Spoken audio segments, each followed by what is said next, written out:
नमन गुरु। एक बार एक साधु अपने सारे शिष्यों को कहीं लेकर गया। वहां पर लौटते समय उसने देखा कि सारे शिष्य आ गए, लेकिन एक अभी भी नहीं आया। जब वह अंतिम चरणों में अंतिम समय में वहां पर पहुंचा, तब गुरु ने उसकी ओर देखा और कहा, यकीनन तुम सबसे मूर्ख हो गए, इसीलिए सबसे अंत में लौटे। मैं जिस जगह पर तुम सबको कुछ दिखाने लेकर गया था, यकीनन तुम्हें वह समझ ही ना आई होगी।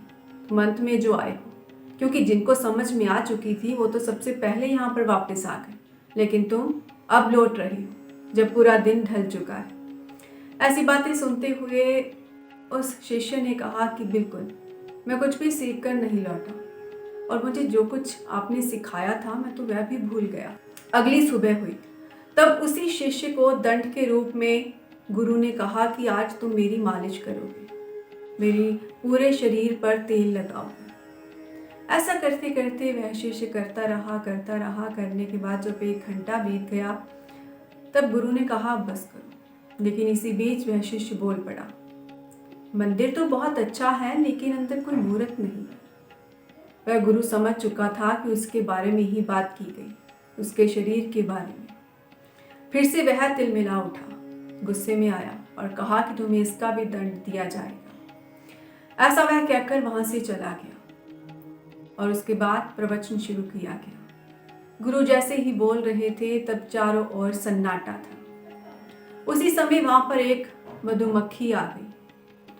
आए तो वो दरवाजे से थी, लेकिन अब वह जाना चाहती थी खिड़की के बाहर। वह खिड़की जहां पर कांच लगा था, उसे बाहर दिखाई तो दे रहा था, लेकिन वह जा नहीं पा रही थी।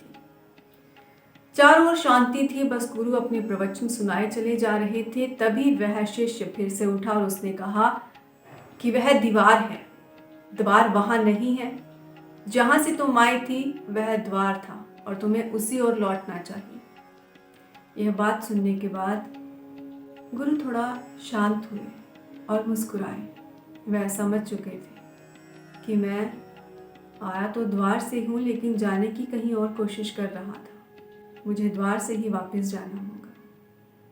इसीलिए कहा जाता है कि कुछ पाने के लिए कुछ जानना जरूरी नहीं, बस जो पता है, जो आप मान बैठे हैं, उसे छोड़ना जरूरी है। खुद ब खुद आपको रास्ता मिल जाएगा। और इस मधुमक्खी ने भी कुछ ऐसा ही किया था। जब वह बार बार शीशे के बाहर देखती रही, खिड़की के बाहर देखती रही, तब उसे द्वार नहीं मिला, दीवार ही दीवार मिलती रही।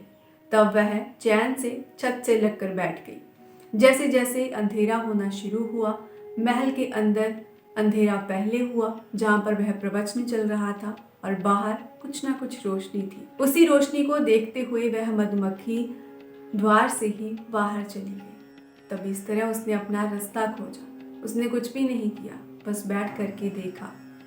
जिसे वह द्वार समझ रही थी, उसका प्रयत्न करना उसने छोड़ दिया, वहां से बाहर जाना उसने छोड़ दिया, और कुछ समय के बाद वह बाहर थी, खुले आसमान में।